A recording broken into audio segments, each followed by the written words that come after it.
Very good afternoon friends, this is Tapas IAS में आपका स्वागत है। Today is 9th of September 2023 and we are going to discuss the Hindu का news paper. So let us start. पहला news देखो क्या है आज के। यस, तो पहला न्यूज है कि मोदी बिडेन। तो मोदी और बिडेन साहब का फोटो देख रहे हो। तो ये दोनों बात कर रहे हैं डिफेंस टाई के ऊपर। क्या बात कर रहे हैं? तो डिफेंस, मोदी जी से पहले एक बार अमेरिका गए थे, तो वहां पे कुछ उन्होंने जेट इंजन की बात की थी, आर्म्स ड्रोन्स की बात की थी, और कुछ जो डिस्प्यूट थे हमारे डब्ल्यूटीओ में, डिस्प्यूटेड टॉपिक था, कुछ डिस्प्यूट था जिसको लेके दोनों लीडर्स ने उसके ऊपर डिस्कशन किया और उसको रिजॉल्व किया। तो इसको लेके राइटर्स लिखते हैं। तो क्या लिखते हैं, तो अपन स्टार्ट करते हैं। सो जी पता है तुम लोग को, जनरल इलेक्ट्रिकल एरोस्पेस और HAL, Hindustan aeronautical limited, HAL, ये दोनों मिलके एक डील किया था कि इंजन को लेके, कि कैसे इंजन बनाएंगे जो एयरफोर्स में यूज होता है या फिर अलग अलग फाइटर जेट्स में यूज होता है। तो उसको लेके एक डील किया था, और वो manufacturing GE F414 jet engine in India, इसको लेके बात हो रही थी। और उस समय जब ये पेपर में बहुत आया था कि अब हमारे पास इंजन हो जाएगा, टेक्नोलॉजी आ जाएगी हमारे पास, तो हम बना पाएंगे, हमारा डिफेंस स्ट्रांग होगा। सो डिफरेंट डिफरेंट चीजें की वहां पे पेपर ने कवर किया था। तो इसको लेके क्या हुआ कि इसको जो कांग्रेस है यूएस का, उसको ना, उसने उसको एक्सेप्ट कर लिया है। तो डेफिनेटली कोई हम एग्रीमेंट साइन करते हैं तो हमको पार्लियामेंट या फिर वहां के जो कांग्रेस है यूएसए का, उसका आपको डेफिनेटली स्टिक तो लेना ही पड़ेगा, उनसे पूछना ही पड़ेगा। तो वो इस एग्रीमेंट को लेके हाँ ही भर दिया है, और जो है ये फाइनल इसमें आ गया है कि अब ये जो डील है वो ऑलमोस्ट कंप्लीट हो गया है। तो अब जो है जेट इंजन जो है इंडिया में बनेगा, और उसमें जो है जीई जो है वो इंडिया का एचएएल को हेल्प करेगा। सो this is the news about jet engine. फिर एक है आर्म ड्रोन्स को लेके। तो कुछ यूएस की कुछ एजेंसियां हैं या फिर कुछ डिफेंस सेक्टर्स हैं जो आर्म्स बनाते हैं, आर्म्स ड्रोन्स बनाते हैं। एक टाइप का यूएवी होता है, ये अनमैन्ड होता है, यूएवी होता है, अनमैन एरियल व्हीकल्स होते हैं। तो ये रिमोट से, रिमोट पे चलता है। आप मतलब उसमें जो भी गैजेट्स होंगे वो लगा दो, और उसके बाद उस एरिया के जो भी है आपको चेक करना है। तो मोस्टली सर्वेलेंस में यूज होता है ये यूएवी जो है। सर्वेलेंस सिस्टम अगर आपको स्ट्रॉन्ग करना है तो इसमें यूज है। तो मान लो कि आप इसको लगा के एयरफोर्स इसको यूज कर सकता है, या इंडिया के जो नवल है, सो उसको आपको यूज कर सकते हैं, आप उसको उस एरिया को सर्वेलेंस में रख सकते हो।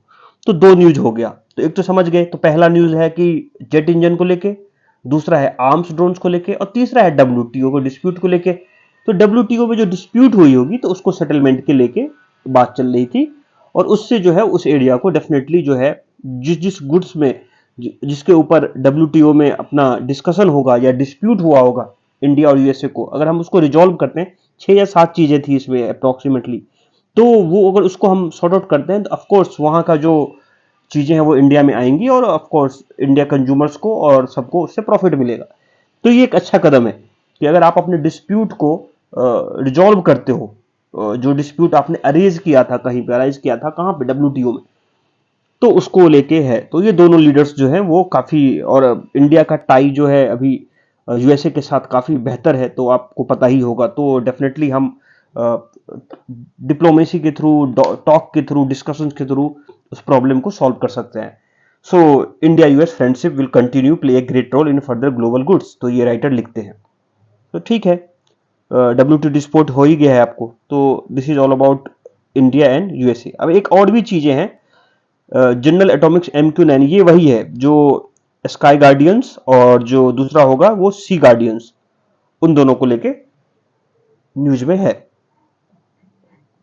15 जो है, 16 स्काई गार्डन और 15 जो है वो सी गार्डन्स हैं। तो उसको लगे एक रिमोट पायलट एयरक्राफ्ट है, रिमोटली पायलट एयरक्राफ्ट है। और ये वही चीजें हैं जो मैंने आपको समझाया है।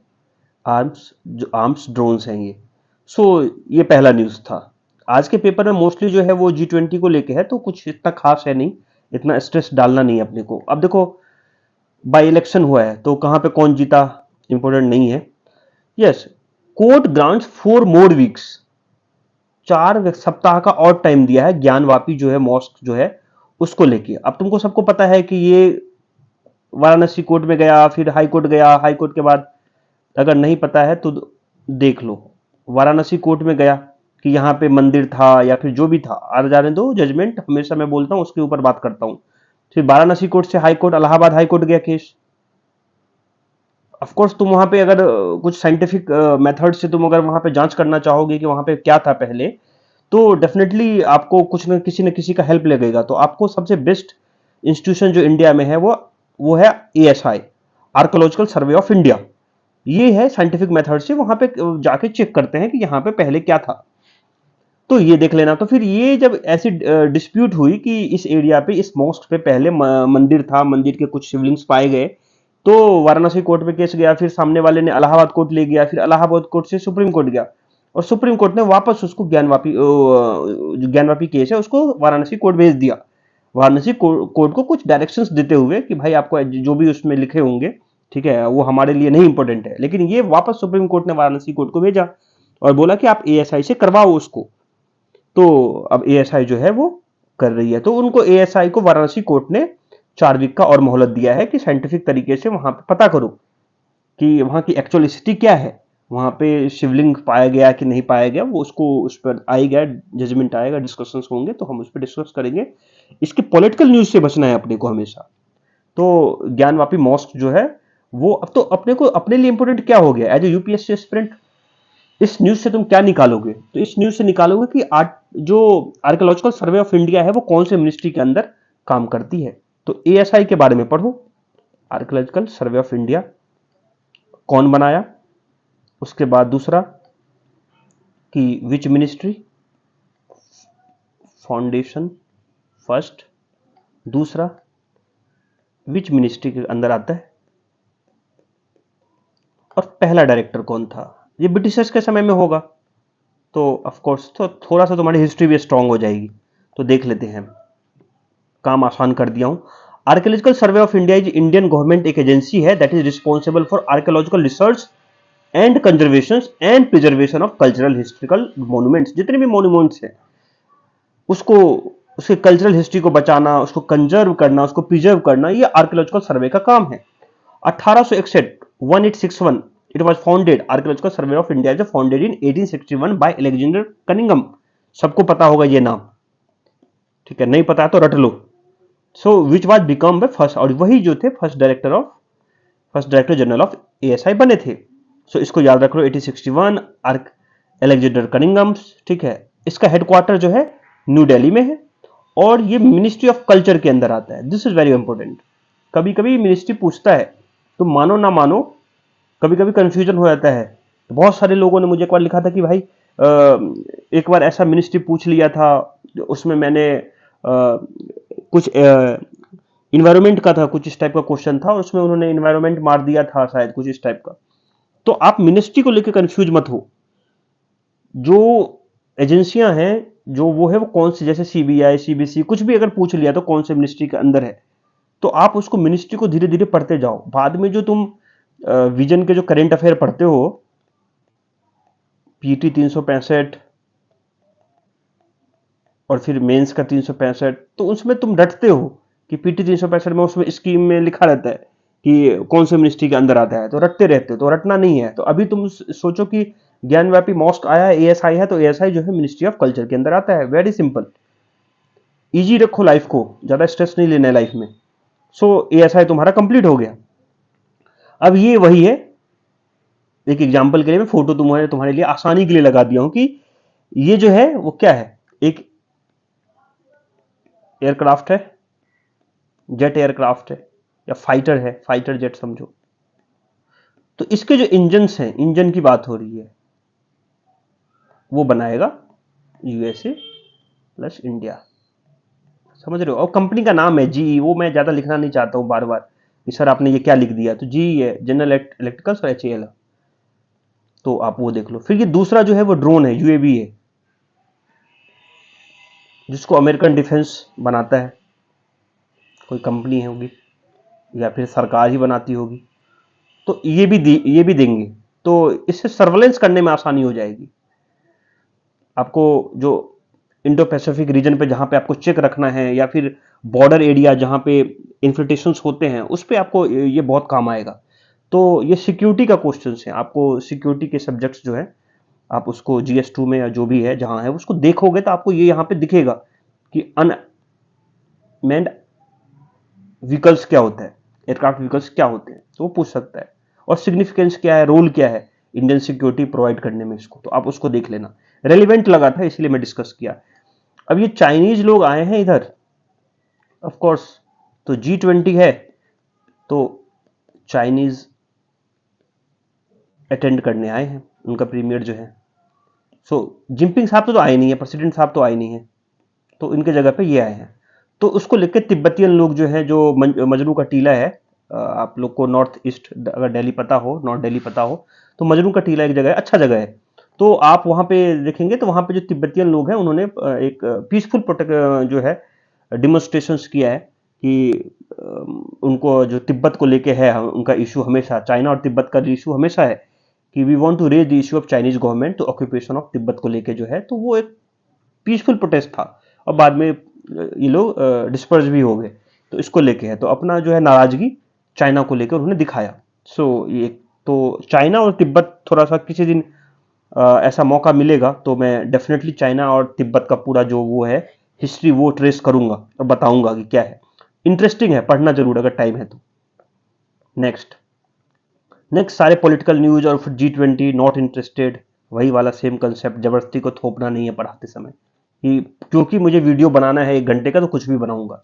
Rajasthan government assent south for social security. ये देखो, ये राजस्थान में भी कुछ स्थिति सही नहीं चल रही है भाई। अब यहाँ पे जो तुमको पता ही होगा कि कलराज मिश्रा साहब जो है वो गवर्नर है।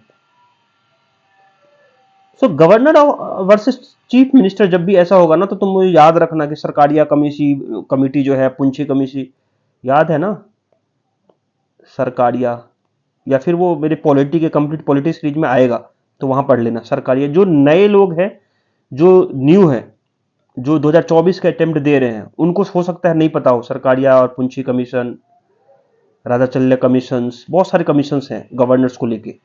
ठीक है, तो सरकारिया कमीशन, पुंछी कमीशन में बहुत सारे अच्छे अच्छे डिटेल गाइडलाइंस लिखा है सुप्रीम कोर्ट का कि क्या होना चाहिए क्या नहीं होना चाहिए। तो गवर्नर को भी, एक गवर्नर कॉन्स्टिट्यूशनल बॉडी है, आपको कॉन्स्टिट्यूशनल बॉडी, आपको कॉन्स्टिट्यूशन में क्या काम है आपको लिखा हुआ है। आप सीएम के साथ जबरदस्ती, आप इन्होंने बिल पास किया गिग इकोनॉमी को लेके, गिग वर्कर्स, वो लोग जो काम करते रहते हैं, तुमने देखा होगा डिलीवरी बॉयज और ये सब, तो उनको किस तरीके से सोशल सिक्योरिटी दी जाए उसके ऊपर बात चल रही थी, और आप उस पर असेंट साइन ही नहीं कर रहे हैं गवर्नर साहब। तो कुछ सिविल एक्टिविस्ट लोग जो है, जो सिविल एक्टिविस्ट है 5-10 लोग, वो गए हैं वहां पे गवर्नर साहब के पास, कलराज मिश्रा साहब के पास। अब बोलते कि सर प्लीज साइन कर दो, ये अच्छी चीजों के लिए है, पहला ऐसा चीज है जहां पे एक मिनिमम गारंटी इनकम होगा, इस टाइप का बिल है। 1-2 बिल है जो वहां पे पेंडिंग में पड़ा है। So what is the reason behind that we are not going in that scenario कि हम उसको डिस्कस करें। द थिंग इज दैट कि the role of governor is very important in Indian constitution. So उनको अपनी सेंटिटी और उस पोस्ट की सेंटिटी को बचाना है। So what is the relevancy, उसका क्या रेलिवेंसी है, क्या जरूरत है किसी मतलब ऐसे चुनी हुई सरकार को बिल को रोकना, और क्या वो बिल जो रोक रहे हैं वो कॉन्स्टिट्यूशन के कौन से प्रोविजन के अंदर में रोक रहे हैं। सो आपको गवर्नर वर्सेस सीएम समझना पड़ेगा, या गवर्नर वर्सेस सीओएम समझना पड़ेगा, सीओएम ऑफ स्टेट। सो आप गवर्नर जब भी मैं पढ़ाऊंगा या फिर सीओएम जब भी पढ़ाऊंगा तो डेफिनेटली लंबा डिस्कशन करूंगा, एक एक चीज, कुछ भी ऐसा नहीं रहेगा। मैं बार बार कहता हूं कि मेरा वीडियो बनाने का पर्पस ही यही है कि ऐसी चीजें कि एक बार तुमने ये वीडियो देख लिया और या फिर मेरा लेक्चर सुन लिया तो तुमको दोबारा कहीं पे हाथ लगाने की जरूरत ना हो, तुमको दिमाग में इतना हो कि सर ने ये बोला है मतलब है, दैट्स इट। सो जब भी मैं गवर्नर पढ़ाऊंगा तो मैं पूरा उसको डिटेल में एनालाइज करूंगा, और गवर्नर और सीओएम और सीएम और प्रेसिडेंट रूल और जितने भी इसके केस लॉज हैं, क्योंकि मैं लीगल बैकग्राउंड से हूं तो 2-4 केस मैं तुमको एक्स्ट्रा देकर चला जाता हूं। ठीक है, मन करता है कि और दूं लेकिन टाइम बाउंड रहता है हर चीज, तो उसके लिए बहुत बहुत माफी।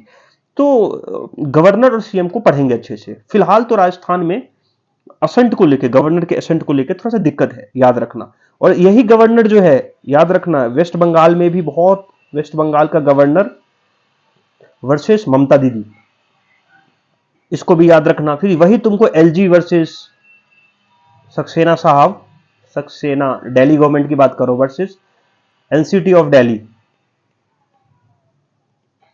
दो the power of NCT of Delhi is different from state, पर यहां भी एलजी है, तो एलजी वर्सेस चीफ मिनिस्टर चलता रहता है, तो उसको बहुत अच्छे से एनालाइज करेंगे अपन।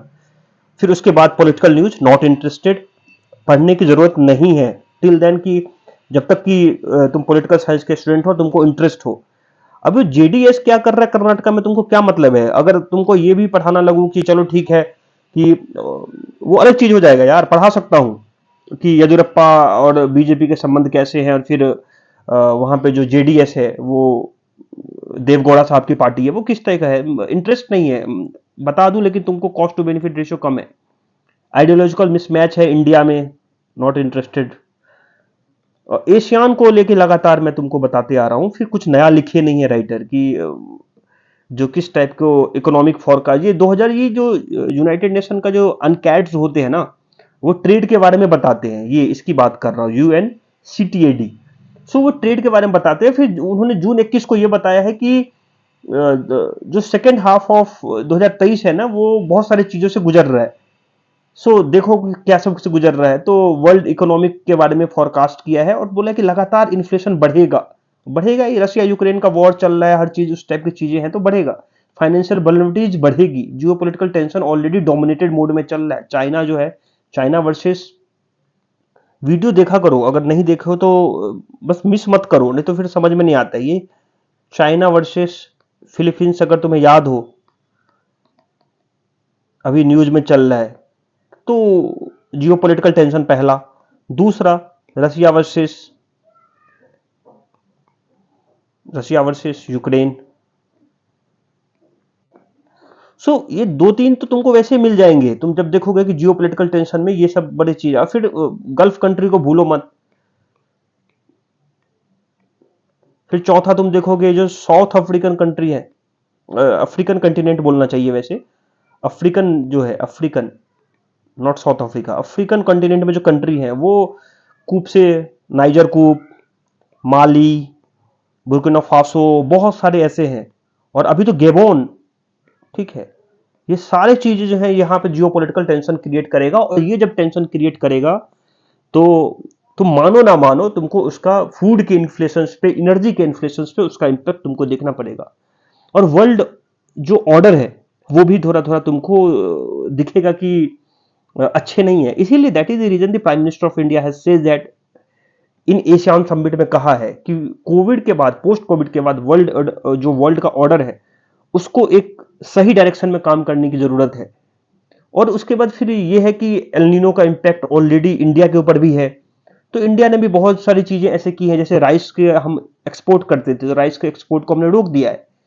तो बहुत सारी चीजें हैं, तो उसको ऊपर ये राइटर लिखने की कोशिश कर रहे हैं, ऑलरेडी डिस्कसेस। बस अगेन एंड अगेन मैं तुमको, खाली अगर कोई नया सब्सक्राइबर आए तो खाली हाथ, या कोई नया जो स्टूडेंट आए वो खाली हाथ ना जाए कि सर ने, अरे सर मेरे को कुछ समझ ही नहीं आया, कहाँ से पढ़ा दिया आपने। तो इसीलिए मैं रिपीट कर देता हूं कि कुछ न्यूज तो आपको समझ में आए, फिर उसके बाद लगातार सुनो उसको। ऐसा कुछ भी नहीं है कि करंट अफेयर में तुमसे नहीं बनेगा, गारंटेड है। नेक्स्ट, क्रिमिनल लॉ बिल्स के ऊपर मैंने अलग वीडियो बना रखे हैं 30 मिनट की, तुम वहां पे देख लो। और फिर भी न्यूज में आया, फिर भी मैं बताता हूं, ठीक है, कि क्रिमिनल लॉ बिल्स मैंने तीनों पढ़ा दिए हैं, न्यू बिल्स जो थे, ऐसा करके मैंने, एक है, आप तपस के उस पे जाओ। लेकिन मैं, अब राइटर ने, अब आर के विज साहब ने लिखे, आईपीएस ऑफिसर थे पहले, रिटायर्ड ऑफिसर है, तो कुछ नया लिखे होंगे, इसीलिए मैंने पढ़ा और आपको मैं पढ़ाता हूं। तो भारतीय, अब देखो, जो 3 लॉ चेंज हुए हैं उसमें आईपीसी तुम सबको पता होगा, सीआरपीसी और इंडियन एविडेंस एक्ट, साक्ष्य कानून सीआरपीसी हो गया, क्रिमिनल प्रोसीजर्स कोड, और इंडियन पीनल कोड, ये 3 है। जब तुम कोई ऑफेंस करते हो तो आईपीसी के अंदर में तुमको वो धारा लिखी है, उसके तहत तुमको ऑफेंस में वो लिखा है कि तूने कौन सी ऑफेंस की है। तुमको सजा मिलती है। तो आईपीसी एक टाइप का ऑफेंस, कैसा ऑफेंस किया तुमने, मर्डर किया, थेफ्ट किया, चोरी किया, रेप किया, क्या किया, ट्रेस पास किया, किसी को डैमेज किया, क्या किया तुमने, पब्लिक न्यूसेंस क्रिएट किया, तुमने मारामारी की। सो सारे छोटे मोटे चीजें जो है वो आईपीसी में कवर करने की कोशिश की गई है। 511 सेक्शन हुआ करते थे पुराने वाली आईपीसी, अभी नई वाली आईपीसी चेंज होगी। सो आईपीसी तुमको ऑफेंस के बारे में बताती है, ऑफेंस का नेचर्स के बारे में बताती है, सजा की पनिशमेंट के बारे में बताती है। सीआरपीसी एक प्रोसीजर बताती है कि पुलिस जो इन्वेस्टिगेशन करेगा तो वो किस तरीके से करेगा।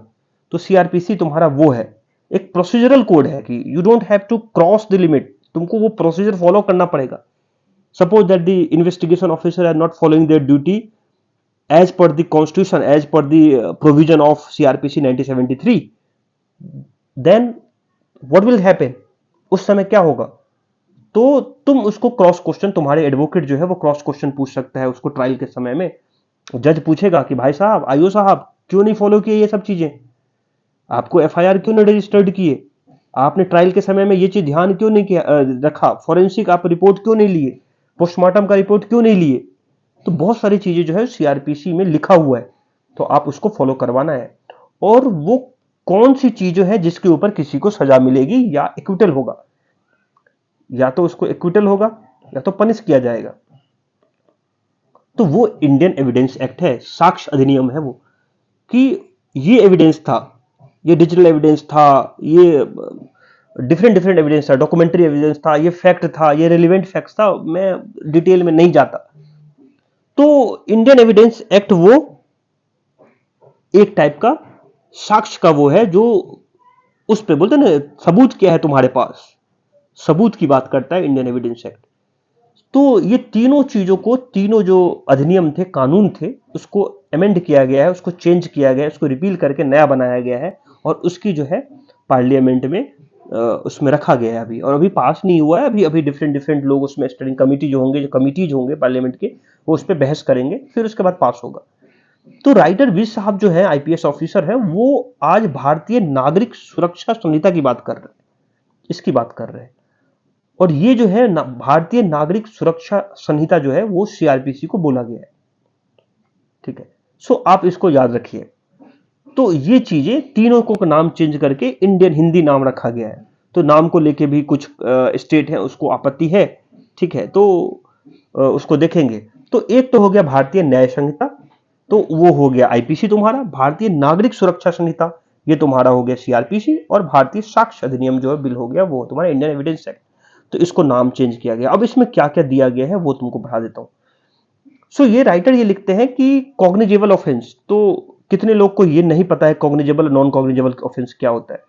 तो जिनको नहीं पता है वो सुन लो, जिनको पता है very good, keep it up, लगे रहो। सो जब भी मैंने ऑफेंस समझाया कि तुम ऑफेंस है, तो ऑफेंस को डिफरेंट डिफरेंट तरीके से डिवाइड किया गया है। एक डिवीजन उसका जो है ये है कॉग्निजेबल और दूसरा नॉन कॉग्निजेबल। देखो, क्योंकि इसमें से बहुत सारे लोग जो है वो आईपीएस बनेंगे, तो तुमको ये सब पढ़ाया जाएगा वहां पे, लेकिन फिर भी क्योंकि तुमसे पूछ लेगा, मान लो किसी का इंटरेस्ट होगा तो वो तुमसे पूछेगा, अगर इस टाइप की चीजें अगर है, किसी का लॉ बैकग्राउंड होगा तो डेफिनेटली पूछेगा। तो कॉग्निजेबल ऑफेंस वो ऑफेंस होता है जहां पुलिस को वारंट की जरूरत नहीं रहती है। पुलिस को वारंट की जरूरत नहीं है, पुलिस ना विदाउट कोर्ट के ऑर्डर से अरेस्ट कर सकता है, समझा। So there is no need of warrant from court. So police के पास पावर बढ़ गया। पुलिस के पास पावर बढ़ गया, पुलिस जो है कॉग्निजेबल केस में तुमको अरेस्ट कर लेगी विदाउट कोर्ट के ऑर्डर से। पर नॉन कॉग्निजेबल ऑफेंस वो नहीं होता है। इसमें तुमको कोर्ट से पहले पुलिस कोर्ट जाती है, कोर्ट से ऑर्डर लेती है और फिर तुम्हें आके अरेस्ट करती है। तो राइटर इसके बारे में कॉग्निजेबल नॉन कॉग्निजेबल के बारे में, ऑफेंस के बारे में बात कर रहे हैं, तो याद रखना। क्या कह रहे हैं देखते हैं। कॉग्निजेबल नॉन कॉग्निजेबल तो समझ गए होंगे मेरे हिसाब से। राइटर ये कह रहे हैं कि there is explicit provision in the BNSS on the registration of cognizable offence in any police station irrespective of the area where the offence is committed.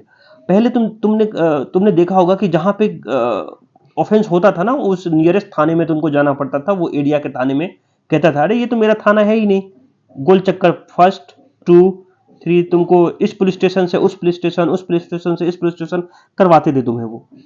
और तुम्हारा जो रजिस्ट्रेशन है एफआईआर का, वो लिखने से वो मना करते थे। एफआईआर का फर्स्ट इंफॉर्मेशन रिपोर्ट, ये एफआईआर होता है, तो इसको लिखने से मना करते थे।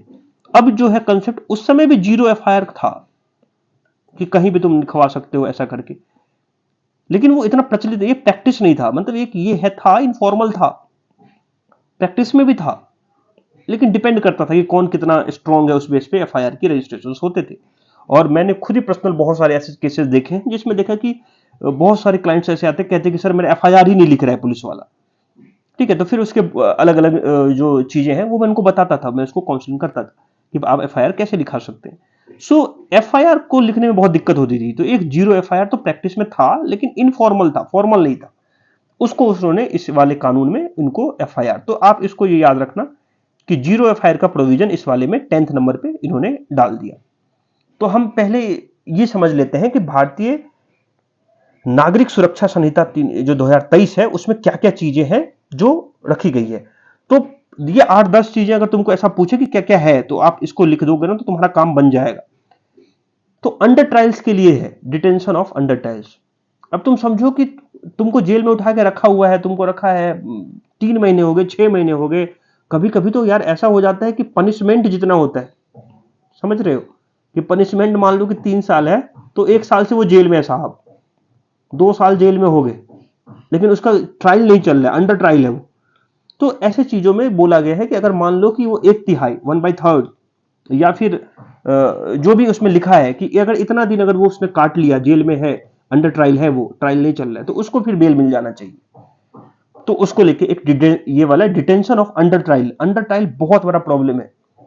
ये अगर तुम पढ़ोगे ना अगर पेपर में, तो तुम देखेगा कि अंडर ट्रायल मतलब कितने सारे लोग हैं जिनकी ट्रायल स्टार्ट ही नहीं हो, उनको उनकी मतलब जितनी सजा है उससे ज्यादा वो काट चुके हैं, लेकिन जो एजेंसी है वो उनको बेल नहीं मिल पा रही है किसी वजह से, या उनके पास बॉन्ड भरने के पैसे नहीं है, या व्हाट्सएवर द रीजन। तो डिटेंशन ऑफ अंडर ट्रायल के बारे में ये बिल कहता है कुछ। फिर ट्रायल इन इलेक्ट्रॉनिक्स मोड, तो अब जो है ट्रायल जो होगा ना, पहले क्या होता फिजिकली प्रेजेंट होना था, अब तुमको क्या इलेक्ट्रॉनिक मोड्स में ट्रायल हो सकते हैं। तो उसमें आपको कंप्यूटर पे, मोबाइल पे, इस सब चीजों, फिर एविडेंस भी कलेक्टेड जो होगा ना, उसको इलेक्ट्रॉनिकली एविडेंस को भी माना जाएगा। अगर इलेक्ट्रॉनिक मोड में होता है तो इलेक्ट्रॉनिक एविडेंस को माना जाएगा। तो खैर वो इंडियन एविडेंस एक्ट में है ही। फिर मेडिकल एग्जामिनेशन ऑफ एक्यूज, तो मेडिकल एग्जामिनेशन, अगर कोई तुम गलती एक्यूज जो गलती करता है, जो ऑफेंडर है, तो उसको ना मेडिकल एग्जामिनेशन के लिए लिया जा सकता है। वो जो ऑफिसर्स होते हैं, जैसे रेप केस में तुम्हें पहले ही पता होगा कि अगर रेप कोई करता है तो उसको उसका मेडिकल चेक करवाते हैं। तो ऐसे बहुत सारे केसेज हैं जहां पे जो पुलिस वाला होगा वो मेडिकल एग्जामिनेशन की डिमांड कर सकता है, तो ये भी है प्रोविजन। फॉरेंसिक इन्वेस्टिगेशन, पहले ये नहीं था, कि पहले जो केसेज होते थे ना उसमें फॉरेंसिक एक्सपर्ट वहां जाते नहीं थे। अब इसमें कुछ ऐसी चीजें कर दिया है कि एक्सपर्ट को, मान लो कि कोई 3 से 7 साल की सजा वाले कोई केसेज हैं, तो वहां पे एक्सपर्ट को पहुंचना, फॉरेंसिक एक्सपर्ट को पहुंचना जरूरी हो गया, मैंडेटरी हो गया टाइप का। तो इसको याद रखना। Power to prohibit carrying arms, ये था, डीएम के पास पावर था कि वो तुम 5 10 20 लोग अगर आर्म रखते हो तो तुमको वो आर्म को तुम्हारे वो जब्त कर सकता है, लेकिन ये ओमिट कर दिया गया है। ये इस बिल में पहले था लेकिन अभी हटा दिया गया है। सो सिग्नेचर और फिंगर, हाँ, ये मजिस्ट्रेट के पास पावर होता है, कोर्ट के पास, मजिस्ट्रेट के पास पावर होता है कि किसी भी इंसान का फिंगर इंप्रेशन या सिग्नेचर कोर्ट को उस चीज को सही डायरेक्शन में पहुंचने के लिए वो तुमको बोल सकता है कि मजिस्ट्रेट साहब या कोर्ट से जुडिशियल मजिस्ट्रेट होते हैं, वो तुमको कह सकते हैं कि हाँ भाई फिंगरप्रिंट दे दो, क्या दिक्कत है। खैर फिंगरप्रिंट और सिग्नेचर और फिर नार्को वार्को अगर तुम देखोगे तो उसका भी अलग सीन है, तो उसको नहीं समझाता, लेकिन हाँ सिग्नेचर और फिंगरप्रिंट का, फिंगर इंप्रेशंस का मजिस्ट्रेट और जुडिशियल मजिस्ट्रेट के पास पावर है। फिर टाइमलाइन डिफाइन हो गया है इस वाले बिल में कि कौन से, जैसे मान लो कि पोस्टमार्टम हुआ तो उसको रिपोर्ट तुम्हें 7 दिन के अंदर देना है, 7 डेज के अंदर में तुम्हें देना है। फिर तुमको ट्रायल इतने दिन में कंप्लीट करना है। फिर जजमेंट जब दोगे तो जजमेंट जो हो गया पहले हियरिंग से लेके इतने दिनों के अंदर में तुमको कंप्लीट कर लेना है। तो एक टाइम बाउंड प्रोसीजर्स है। आप सारे लोगों ने सुना होगा कि तारीख पे तारीख, तारीख पे तारीख, तो उसको कुछ कम करने की कोशिश की जाएगी इस वाले बिल में। और ये सब बिल है, these are not act right now. So ये बिल है और उस बिल को मैं डिस्कस कर रहा हूं, उसमें जो भी अमेंडमेंट की जाएंगी अपने पार्लियामेंट की वजह से, अपने पार्लियामेंट उस पर डिस्कशन करेगी, वो बाद में हम देखेंगे। पहले ये बिल तो समझ ले कि ये बिल जो है प्रीवियस जो सीआरपीसी था उससे कितना अलग है।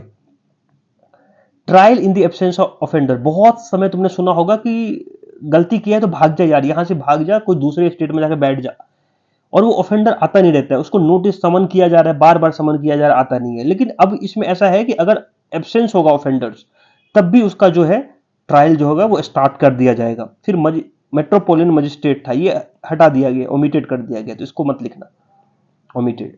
जीरो एफआई का प्रोविजन बता दिया कि कहीं भी तुम्हारा एफआईआर लिखा जा सकता है, तो अब परेशान होने की जरूरत नहीं है कि अगर केस हुआ हरियाणा में या तो हम राजस्थान में नहीं लिखा सकते कहीं नहीं। जीरो एफआईआर का प्रोविजन है इर्रेस्पेक्टिव ऑफ द केस कहां पे हो रहा है। यस, प्रिलिमिनरी इंक्वायरी को लेकर थोड़ा सा तो है कि कॉग्निजेबल ऑफेंस जो होता है तो उसमें सुप्रीम कोर्ट कुछ और कहती है। सुप्रीम कोर्ट कहती है कि ऑफेंस अगर हो गया कॉग्निजेबल तो तुमको एफआईआर लिखना तुम्हारा मैंडेटरी है। ललिता कुमारी, ये याद रख लेना आप लोग, ललिता कुमारी वर्सेस गवर्नमेंट ऑफ यूपी 2013 का केस है। एफआईआर मैंडेटरी है कॉग्निजेबल केस में। आपने, अगर आपके पास कोई आ जा रहा है विक्टिम्स, तो आपको एफआईआर लिखना है। लेकिन प्रिलिमिनरी इंक्वायरी ऐसा होता है कि कॉग्निजेबल ऑफेंस अगर है, मान लो कि कोई ऐसा ऑफेंस जिसका वारंट निकाल दिया यूपी उसने आपको पुलिस वाले ने विदाउट कोर्ट से, उसको कॉग्निजेबल ऑफेंस हमने समझाया, तो उसमें प्रिलिमिनरी इंक्वायरी करते हैं कि अरे यार ऐसा तो नहीं कि जबरदस्ती का फ्रॉडगिरी हो गया और उसको ऊपर जेल हो जाए, उसको अपन रिमांड पे ले ले। तो एक, चलो एक इंक्वायरी करके पहले देख लेते हैं। तो प्रिलिमिनरी इंक्वायरी जो है एक टाइप का पुलिस के पास पावर है कि ऑफेंस को रजिस्टर्ड करने से पहले कर लो। समझ में आ गया? तो ये प्रिलिमिनरी इंक्वायरी जो है वो 3 साल की सजा और 7 साल की सजा के बीच में, 7 साल से ऊपर वाले में प्रिलिमिनरी इंक्वायरी नहीं, सीधे एफआईआर हो जाएगा। तो आप याद रखना ये चीज कि 7 साल से ऊपर की सजा जो भी है, आईपीसी के सेक्शन में जो भी सजा 7 साल के ऊपर है, उसमें तो आपको प्रिलिमिनरी इंक्वायरी करने की जरूरत ही नहीं है। आप तो सीधे सीधे आपको एफआईआर होना चाहिए। लेकिन ऐसे केसेस जिसमें 3 साल से 7 साल के बीच की उसमें सजा है, ऐसे केसेस में जो पुलिस है वो प्रिलिमिनरी इंक्वायरी कर सकती है। और ये प्रिलिमिनरी इंक्वायरी बहुत डेंजरस है भाई, अगर टेक्निकली देखा जाए तो। इसमें तो पुलिस जो है वो सामने वाले को तोड़ सकती है, मरोड़ सकती है कि तुम्हारे ऊपर केस हो जाएगा, उस 14-15 दिन में तुमको टारगेट किया जा सकता है। तो राइटर ये भी लिखने की कोशिश कर रहे हैं। तो प्रिलिमिनरी इंक्वायरी एक टाइप का अच्छी चीज भी है तो बुरी भी चीज है कि दोनों पार्टी आके, कभी कभी ऐसा हो जाता है कि दोनों पार्टी 13-14 दिन के अंदर में ही आके बोल देते हैं कि भाई हमें कोई केस नहीं करना, खत्म करो। प्री सेटलिंग हो जाती है केस रजिस्टर्ड होने से पहले। तो बहुत सारे केसेज में आपको वो सही लगता होगा और बहुत सारी जगह पे आपको वो गलत लगेगा कि एक टाइप का एक विंडो खुल गया है जहां पे लोग सेटल कर रहे हैं अपना। तो ललिता कुमारी का केस जो है वो आपको ये समझाता है कि एफआईआर जो है मैंडेटरी है, लेकिन इस एफआईआर मैंडेटरी में थोड़ी सी एक्सेप्शंस हो गए। वो हो गया प्रिलिमिनरी इंक्वायरी कि एफआईआर से पहले का प्रोसीजर एक इंक्वायरी करके देख लेते हैं, वो वाला। हाँ, ये चीज याद रखना कि ये कॉग्निजेबल ऑफेंस की बात हो रही 3 से 7, अगर 7 साल से ऊपर है तो एफआईआर तो तुरंत लिखा हुआ जाना चाहिए। अगर नहीं लिखते हैं तो वो जो एजेंसी है वो उसको अपने मिसयूज ऑफ पावर करती है, आप उसको ध्यान रखना। तो ललिता कुमारी का केस आपको आईपीएस बनने के बाद भी पढ़ाया जाएगा, तो आप इसको पढ़ो और पूरा पूरा पढ़ो, ठीक है? आपको अच्छा लगेगा ये केस कि कैसे गाइडलाइंस है एफआईआर को लेके। फिर अगर ये एफआईआर अगर पुलिस वाले एसएचओ नहीं लिखते, आईओ नहीं लिखते हैं, तो कहाँ जाओगे? फिर डीएसपी के पास जाओगे, वो नहीं लिखता तो मजिस्ट्रेट के पास जाओगे, मजिस्ट्रेट नहीं लगता है तो तुम्हारे पास रिट का पिटिशन खाली है, तुम रिट कर सकते, बहुत सारी चीजें हैं। तो तुमको एफआईआर के बारे में, तुमको एक लोगों को, जो लोग इतने सक्षम नहीं है उनको समझाने की जरूरत है। फिर अर्नेश कुमार का एक और भी केस है जो राइटर डिस्कस करना चाहते हैं। अर्नेश कुमार का केस में राइटर ये डिस्कस करना चाहते हैं कि अरेस्ट को लेके है। अर्नेश कुमार जो है वो अरेस्ट के बारे में बताता है कि अगर तुम अरेस्ट कर रहे हो तो जस्टिफिकेशन होना चाहिए। तुम्हारा जब मन करेगा आके किसी को अरेस्ट थोड़े कर लोगे भाई। समझ रहे हो ना? अर्नेश कुमार का केस ये कहता है कि अरेस्ट का प्रोसीजर है कि how the agency will go to some place and arrest some accused. Arrest किस तरीके से कर रहे हो, तो आपको अरेस्ट के बारे में समझ रहे हैं। तो एक तो मैंडेटरी एफआईआर मैंडेटरी हो गया, फिर अरेस्ट में क्या क्या होगा तो वो तुमको जस्टिफिकेशन देना पड़ेगा कि इस कंडीशन में था, मुझे अरेस्ट करना हमारे लिए बहुत जरूरी था। अब रात को वही वाला, अब सुप्रीम कोर्ट हाई कोर्ट का तुम जजमेंट देखोगे तो रात को तुम 3 बजे जाके एक चोर को पकड़ रहे हो उसके घर में जहां पे 20 औरत है। कोर्ट हमेशा बार बार कहती है कि ऐसी क्या आफत आ गई कि रात को 2 बजे जाके तुम उसको अरेस्ट कर रहे हो जहां पे 20 औरत सोए हुए हैं 3-4 रूम में और विदाउट वुमेन कांस्टेबल। तो अरेस्ट का भी प्रोसीजर जो चेक किया जाता है वो Arnesh Kumar versus state of Bihar का केस है, एक लीडिंग केस है, उसको पढ़ना कभी। तो राइटर अरनेश कुमार की भी बात करते हैं अरेस्ट के बारे में। फिर हैंड कफिंग के बारे में राइटर कहते हैं कि हैंड कफिंग पता है ना, हाथ में जो हथकड़ी लगाते हैं। तो हैंड कफिंग को बारे में राइटर कहते हैं कि ये पुलिस के लिए बहुत जरूरी है कि इतने डेंजरस डेंजरस क्रिमिनल्स हैं, ठीक है, और आप उसको बोल रहे हो हाथ पकड़ के ले जाओ, वो कितनी बार तो अटैक किए हैं पुलिस के ऊपर। तो राइटर ये बोलते हैं कि हैंड कफिंग जरूरी है, तो इसीलिए हैंड कफिंग को इसमें रिटेन किया गया, इसको रखा गया है इस वाले अधिनियम में। लेकिन ये याद रखना कि हैंड कफिंग के पास ये रिटेन रखा गया, तो हैंड कफिंग को ऐसा नहीं एब्सोल्यूट कर दिया गया है। सुप्रीम कोर्ट के बहुत सारे केसेज हैं, जैसे सुनील बत्रा का वर्सेस दिल्ली एडमिनिस्ट्रेशन का केस पढ़ोगे तो उसमें हैंड कफिंग के बारे में बोला गया। प्रेम शंकर शुक्ला के बारे केसेज जो है वो भी दिल्ली 1978 का या 1980 का केसेज है ये सब। तो हैंड कफिंग, तुम किसी भी इंसान को अगर ये है हाथ पे उस पर हथकड़ी लगा के रोड पे चला रहे हो, तो उसके कौन से आर्टिकल्स का वायलेशन होगा कॉन्स्टिट्यूशन के अंदर में आप लोग लिखना। अगर नहीं पता है तो मैं बताऊंगा आपको कि उसकी डिग्निटी का सवाल है। ऐसे बहुत सारे केसेस है, मैं बताना नहीं चाहता। एक मतलब डॉक्टर को ये लोग हाथ में ऐसे लगा के चले गए, केवल एलिगेशन लगा था और डॉक्टर को उठा लिए और बोला कि एक डॉक्टर जो एक नोबल प्रोफेशन है और उसको तुम हाथ में हथकड़ी लगा के रोड पे लेके चल के जा रहे हो, उसका तो पूरी जिंदगी के जो भी उसने अच्छे कर्म किए थे सब खत्म हो गए।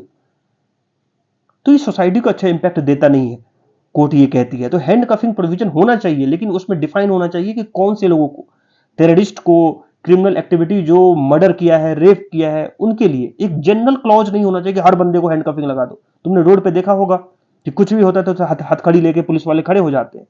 लेकिन याद रखना कि हैंड कफिंग जो है उसके लिए सुप्रीम कोर्ट के गाइडलाइंस है, Sunil Batra versus Delhi administration, Prem Shankar Shukla versus Delhi administration, और भी बहुत है। पुलिस मैनुअल एक्ट में लिखा हुआ है, स्टेट ऑफ बिहार के समय में बिहार के पुलिस बहुत सारी जगह पे हैंड कफिंग के बारे में लिखा गया है।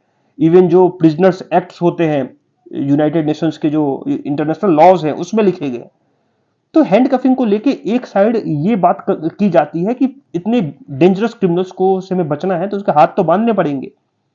लेकिन वो कौन से डेंजरस, वो टेररिस्ट एक्ट वाले या ये एक नॉर्मल बंदा, एक नॉर्मल डॉक्टर, इंजीनियर्स, लॉयर्स, एक नॉर्मल स्टूडेंट्स जिसको आप हैंड कफिंग कर रहे हो, तो तुमको ये चीज समझने की जरूरत है।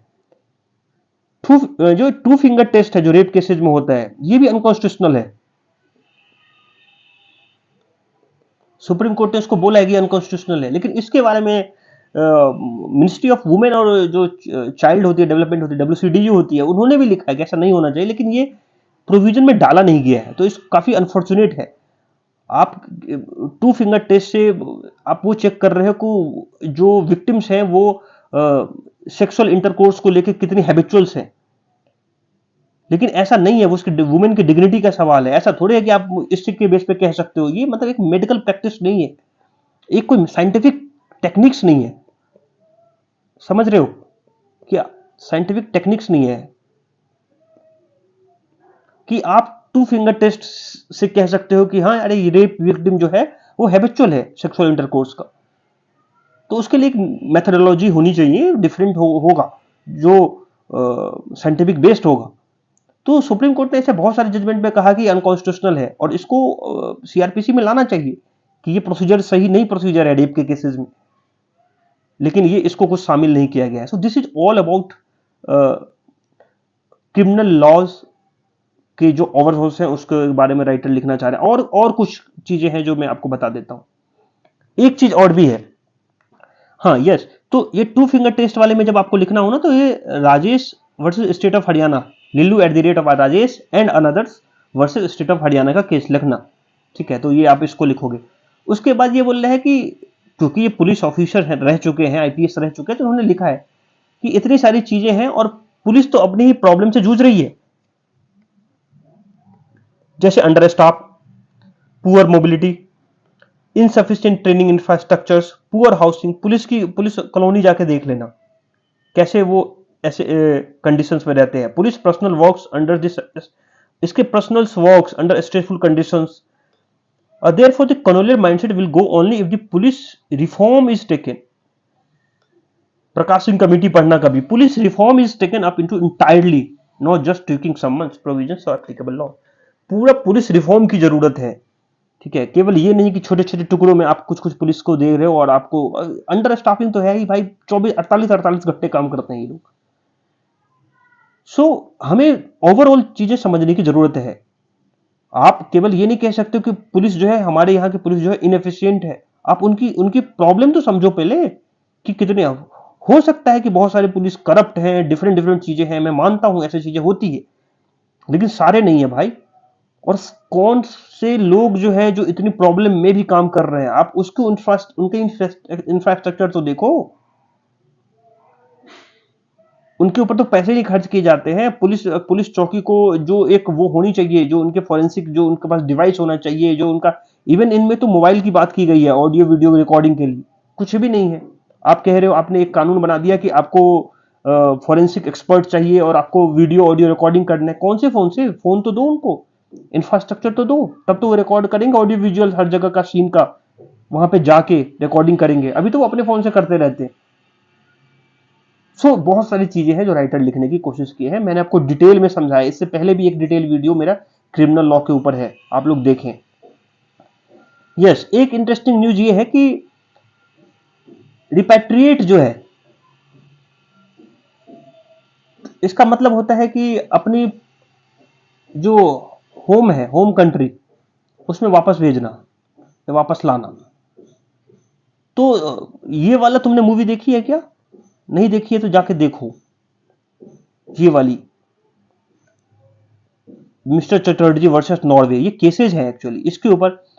अब इनके ऊपर बच्चे को, अपने बच्चे को हार्म करने का वो था कि अरे इसने अपने बच्चे को इंजर्ड कर दिया, या फिर इसने अपने बच्चे को अलग तरीके से अनहाइजेनिक तरीके से खिलाती है, ऐसा कुछ केस, ऐसा कुछ था। मूवी मैंने देखी नहीं है, पर राइटर ने डिस्कस किया है। तो अनहाइजेनिक कंडीशन से खिलाती है, वो हाथ से खाना खिलाती है, व्हाट्सोएवर जो भी है इस केसेज में। आप ये मूवी जरूर देखो, ए वुमेन फाइट अगेंस्ट नेशन। ये नॉर्वे के पूरे उससे लड़ ली। तो राइटर ये जो है वो दिल्ली हाई कोर्ट के रिटायर्ड जज रहे हैं, वो लिखते हैं कि ऐसे कंडीशंस में क्या होने चाहिए। जो रिपेट्रिएट का जो केसेज होते हैं, जहां पे आपको उस इंसान को वापस भेजना होता है अपने घर, जैसे मान लो कि उनके उनके बच्चे को मान लो कहीं पे रख दिया गया है, फोस्टर स्कूल्स में या फिर चाइल्ड प्रोटेक्शन अथॉरिटी के अंदर में, तो उनको वापस इंडिया सौंप दो। रिपेट्रिएट का मतलब यही होता है। ऐसे केसेज में राइटर ये डिस्कस करता है कि प्रियदर्शनी का केस हो, या दारा का केस हो, या फिर सागरिका चक्रवर्ती का केस हो, ऐसे बहुत सारे एक्सपेट्रिएट इंडियन मदर्स हैं जो अपने बच्चे को, अपने उसको वापस इंडिया में देखना चाहते हैं, लेकिन किसी न किसी वजह से उसके ऊपर उनके बच्चे को उनसे दूर कर दिया गया है। कुछ ऐसे हैं जो आईटी इंडस्ट्री में वहां पे काम करते हैं, उसकी वजह से ऐसा कुछ हुआ। कई एक बार तो एक केस है ऑस्ट्रेलिया का, है ऑस्ट्रेलिया चाइल्ड प्रोटेक्शन का। उसमें क्या है कि बच्चे को मिसट्रीटमेंट करते हैं, और हॉस्पिटल में देखा कि हाँ, हॉस्पिटल वाले ने, जो डॉक्टर है उसने फोन कर दिया वहां के चाइल्ड प्रोटेक्शन अथॉरिटी को, उसने बच्चे को छीन लिया उससे, अपने मां से अलग कर दिया। जर्मनी का केसेज है ऐसे कि पेरेंट्स ने अपने बच्चे को इंजर्ड किया, इसीलिए उसे जर्मनी के फोस्टर्स में डाल दिया गया। एक साइकोलॉजिकल एक्सपर्ट ने उसको रिकमेंड किया कि चाइल्ड को यहां नहीं रखना चाहिए, तो पेरेंट्स से छीन लिया गया। तो ऐसे केसेज में क्या होना चाहिए, राइटर उसके ऊपर में डिस्कस करता है। बोलता है कि कल्चरली जो है तुम्हारा, तुम जो उस बच्चे को फोस्टर्स में रख दे रहे हो, या फिर तुम जो उसको चाइल्ड केयर प्रोटेक्शन के अंदर में रखते हो, ऑस्ट्रेलिया हो या जर्मनी हो या फिर नॉर्वे हो, उसकी कल्चर और इंडिया का कल्चर में बहुत अंतर है। तो फॉरेन वर्सेस इंडियन कल्चर्स,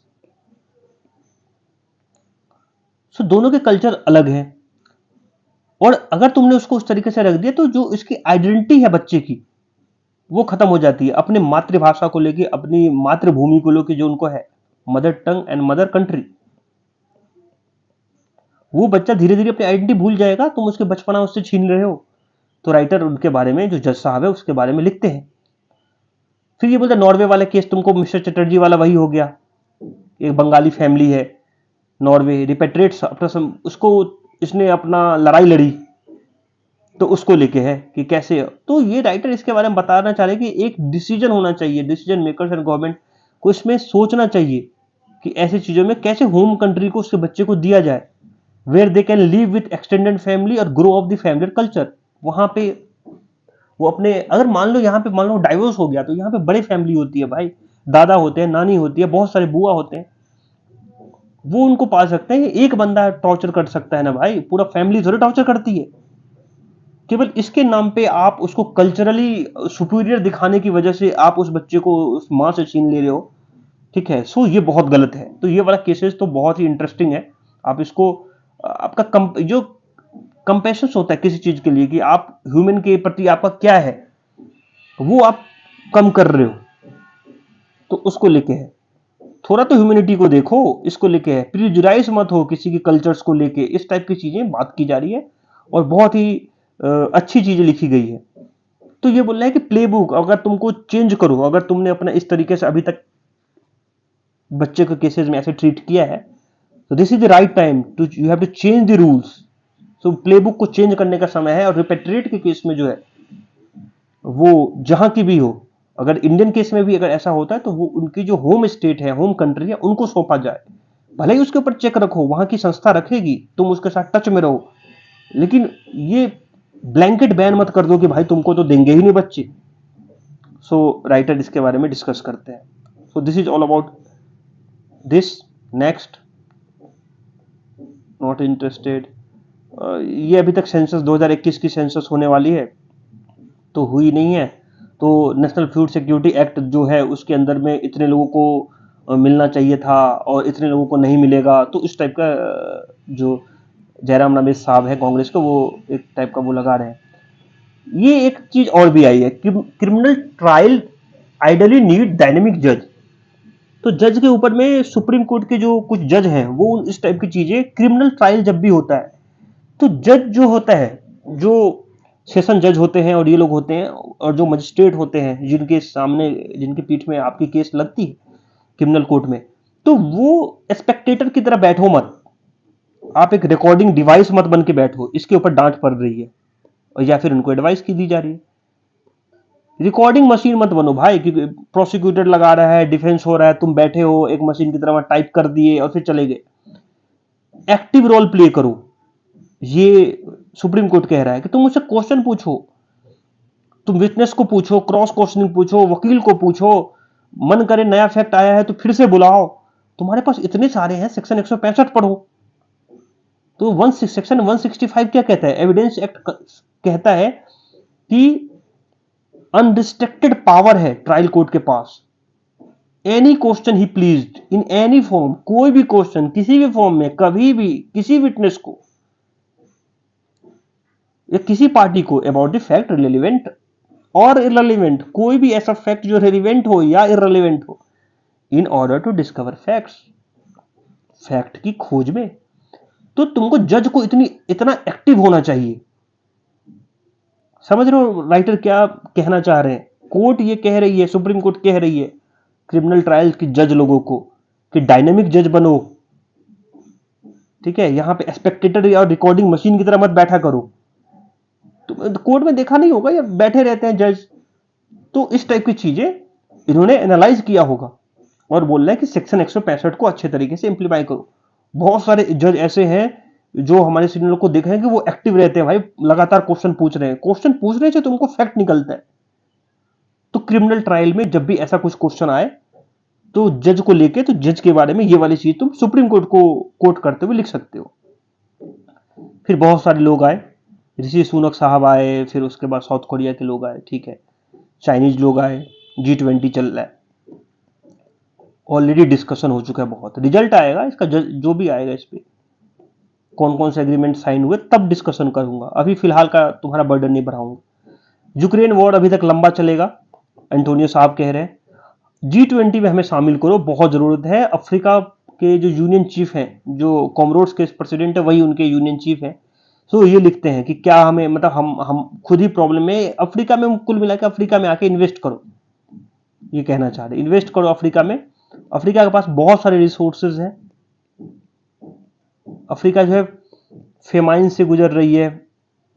जब भी आप कभी कभी फ्लड आ जाता है, कभी यहाँ पे ड्रॉट पड़ जाता है और इन्वेस्टमेंट है नहीं, तो इनकी स्थिति बहुत खराब है, आप इनके भी ऊपर ध्यान दो। ये अफ्रीकन प्रॉब्लम है, ऐसा कह रहे हैं, राइटर कह रहे हैं, हम कुछ भी नहीं कहते। राइटर कह रहे हैं कि अफ्रीका मस्ट फाइंड ए सॉल्यूशन, अफ्रीका को खुद ही सॉल्यूशन फाइंड करना है। लेकिन अगर आप उसमें अगर कुछ में उसमें हेल्प करते हो तो ये हमारे लिए बहुत अच्छी वाली बात है। और फिर ये भी कह रहे हैं कि जो इमिग्रेंट्स हैं, इमिग्रेंट्स का प्रॉब्लम, जो क्राइसिस जो है, मेजर इशू जो है यूरोप का, उस पर भी अगर अगर इन्वेस्टमेंट अगर इधर करोगे तो यहाँ के लोग उधर जाएंगे नहीं, तो इमिग्रेंट्स के प्रॉब्लम होंगे नहीं। तो न्यूज में क्यों है, सबको पता है, अफ्रीकन यूनियन को G20 में मेंबर मिलेगा कि नहीं मिलेगा, इस पे 2 दिन के अंदर में, आज या कल में पता चल जाएगा। बहुत सारे लोग सपोर्ट कर रहे हैं। लद्दाख में इलेक्शन होगा सुप्रीम कोर्ट के वर्डिक्ट के बाद, तो देखते हैं। फिलीपींस ने साउथ चाइना सी वाला वही चीज है, स्पार्टी आइलैंड को लेके। साउथ चाइना सी में मैप मैंने एक बार पढ़ाया है, फिर से पढ़ लेना, कि इनकी इनकी जो फिलीपींस की जो जा रही थी शिप, वहां पे जो ऑलरेडी बड़ी शिप थी, उसको सर्विस शिप जा रही थी, उसके ऊपर चाइना वाले जो कोस्टल गार्ड थे, उन्होंने उसका जिस तरीके से एग्रेसिवली उनके साथ बिहेव किया, उसको लेकर उन्होंने ये कहा। तो South China Sea, South China Sea again in news, तो इसको देख लेना। इसका मैंने मैप भी करवाया हूं, तो याद रखना। तो वही है, फिलीपींस उसमें चल रहा है। हाँ, एक ऐसा ये क्लेम किया है कि न्यूक्लियर आर्म्स, ये नॉर्थ कोरिया ने क्लेम किया है कि एक न्यूक्लियर आर्म्स जो चीजें होती है, उसको सबमराइन अंदर से लेके चला जाएगा, वहां से अटैक भी कर सकता है। तो new submarine has nuclear capability, claims North Korea. Claim है, करने दो, बना भी लिया होगा, तो अब क्या है।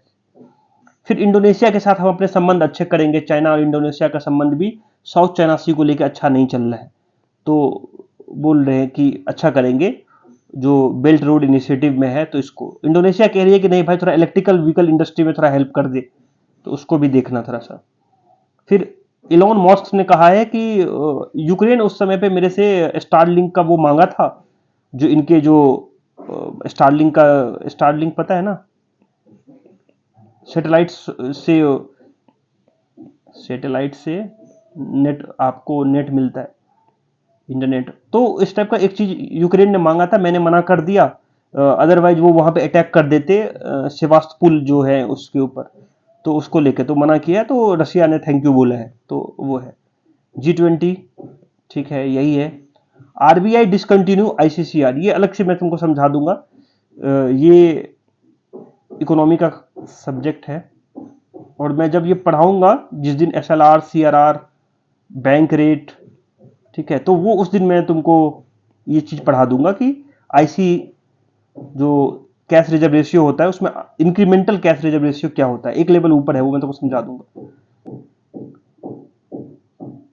रुपीज ये इंपॉर्टेंट नहीं है। इंडिया का फॉरेस्ट रिजर्व जंप जो है वो अभी 4 बिलियन से बढ़ा है, और करीब करीब USD डॉलर में 598.89 बिलियन हो गया। फिर उसमें क्या है, उसमें गोल्ड भी है, उसमें SDR भी है, ठीक है, तो ये सब चीजें हैं, और उसमें फॉरेन करेंसी भी है। फॉरेन करेंसी सबसे ज्यादा फॉरेन करेंसी है, तो तुमको अभी याद रखना कि 600 में थोड़ा सा कम है। अगर फॉरेक्स पूछे तो तुमको इंडियन फॉरेक्स रिजर्व इतना है। फिर एथेनॉल की प्लांटिंग अब पहले 30% थी, अब पानीपत वाले में अब 100% होगी एथेनॉल ब्लेंडिंग, तो वो है। So this is all about today newspaper. Have a nice day. आप लोग सब्सक्राइब करो, कमेंट करो, शेयर करो, अगर अच्छा लगे तो ज्यादा अपने सारे दोस्तों को बताओ कि भाई एक एडिटोरियल चैनल ऐसा है जो कुछ अच्छा पढ़ा रहा है, तो आप उसको रिकमेंड करो। अगर अच्छा नहीं पढ़ा रहा है तो कमेंट करो, बोलो कि सर आप ये सब भी चीज कवर करो, तो कोशिश करेंगे, जितना टाइम मिलेगा उसमें मैं कोशिश करने की कोशिश करूंगा। लिमिटेड टाइम है मेरे पास, तो उतना ही कर सकता हूँ। Have a nice day, take care.